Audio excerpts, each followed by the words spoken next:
এক সাকিব আল হাসানের কতই না পরিচয়, ক্রিকেটারের পরিচয় ছাপিয়ে তাকে এক একজন ডাকেন এক এক নামে।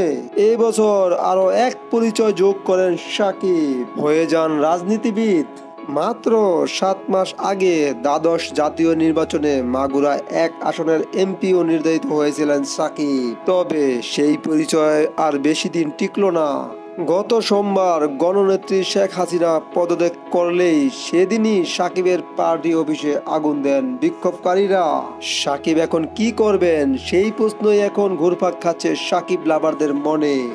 বাংলাদেশের এ দলের অধিনায়ক এনামুল হক বিজয়ের কাছে প্রশ্ন করলে তিনি বলেন, আসলে এক এক মানুষের এক এক চিন্তা ভাবনা। একই প্রশ্নের উত্তর আমি দেব একরকম আর অন্যজন দিবে আরেক রকম। বিজয় বলেন, সাকিব এখন কি চাচ্ছেন, কিভাবে তার পরিকল্পনা বাস্তবায়ন করবেন, তিনি কিভাবে খেলাটা চালাবেন, নেক্সটে রাজনীতি করবেন কিনা একদমই তার ব্যক্তিগত বিষয়।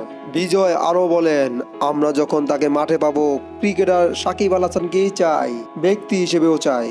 তাই মনে করি যখন তিনি ক্রিকেট আসবেন ক্রিকেটের বড় ভাই হিসেবেই থাকবেন। আগামী 21 তারিখ থেকেই পাকিস্তান বাংলাদেশ টেস্ট ম্যাচ দিয়ে যাত্রা শুরু। আর সাকিব এখন কানাডা গ্লোবাল টি-20 নিয়ে ব্যস্ত। শোনা যাচ্ছে সাকিব কানাডা থেকে সরাসরি পাকিস্তান যাবেন 13 তারিখে।